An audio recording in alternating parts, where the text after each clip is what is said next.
মন্ত্রমুগ্ধ বনভূমির গভীরে এক গর্বিত সিংহ লিওর এবং শক্তিশালী ভালুক ব্রুনো একদিন মুখোমুখি হল ঝকঝকে ক্রিস্টাল নদীর তীরে।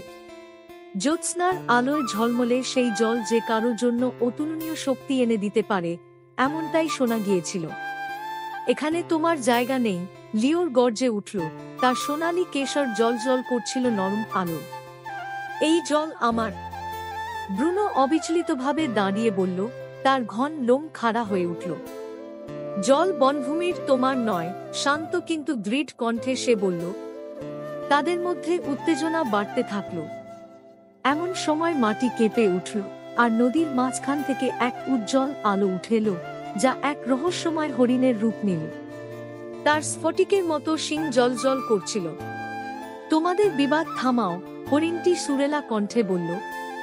এই নদী জাদুকরী। শুধু শুদ্ধ মনের মানুষই এর জল পান করতে পারে। কিন্তু সাবধান, অন্ধকার বন থেকে ছড়িয়ে পড়া কালো লতা বনভূমির সব জাদু শুষে নিতে শুরু করেছে। তোমাদের একসঙ্গে কাজ করে এটি থামাতে হবে। লিওর এবং ব্রুনো অবিশ্বাসের দৃষ্টিতে একে অপরের দিকে তাকাল। তারপর মাথা নেড়ে সম্মতি জানাল।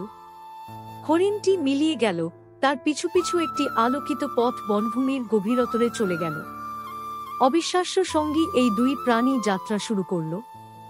যতই তারা এগোল, বাতাস ঠান্ডা হয়ে এলো, আর গাছগুলো ভয়ঙ্কর আকার ধারণ করল। লিওরের তীক্ষ্ণ চোখ সামনে নড়াচড়া লক্ষ্য করল। একগুচ্ছ কালো লতা তাদের দিকে এগিয়ে আসছে, যেন জীবন্ত ছায়া। এটা আমি সামলাব, লিওর গর্জে উঠল। লাফিয়ে উঠে তার ধারালো নখ দিয়ে লতাগুলো কাটার চেষ্টা করল। কিন্তু যতই সে আঘাত করল, লতাগুলো আরো বেড়ে গেল, তাকে জড়িয়ে ধরল। তুমি খুব বেপরোয়া, ব্রুনো গর্জন করে বলল। সে ঝাঁপিয়ে পড়ে তার বিশাল শক্তি দিয়ে লতাগুলো ছিঁড়ে লিওরকে মুক্ত করল। একসঙ্গে কাজ করাটা হয়তো খারাপ নয়, লিওর অনিচ্ছা সত্ত্বেও স্বীকার করল। তারা আরো এগিয়ে গিয়ে পৌঁছল অন্ধকার বনের কেন্দ্রে, যেখানে একটি কুৎসিত গাছ দাঁড়িয়েছিল। তার গোড়ায় একটি ঘূর্ণায়মান কালো জলাধার, যেখান থেকে সব কালো লতা বের হচ্ছিল। এর সামনে দাঁড়িয়েছিল এক ছায়াময় নেকড়ে, যার চোখে জ্বলছিল অগ্নিশিখার মতো আলো। তোমরা এখানে আসতে পারবে না, নেকড়ে গর্জে উঠল, তার কণ্ঠে ভয়ঙ্কর প্রতিধ্বনি। আমাদের জন্য সময় নেই, লিওর ফিসফিস করে ব্রুনোকে বলল। আমার একটা পরিকল্পনা আছে, ব্রুনো বলল। তুমি নেকড়েকে বিভ্রান্ত করো।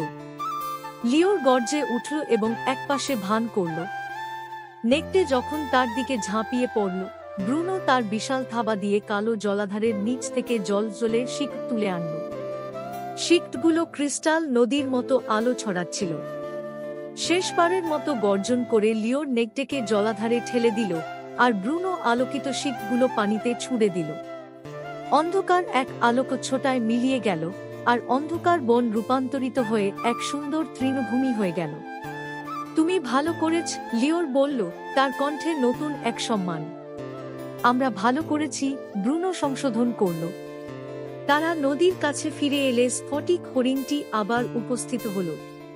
তোমাদের সাহস এবং ঐক্যের জন্য বনভূমি রক্ষা পেল, হরিণটি বলল।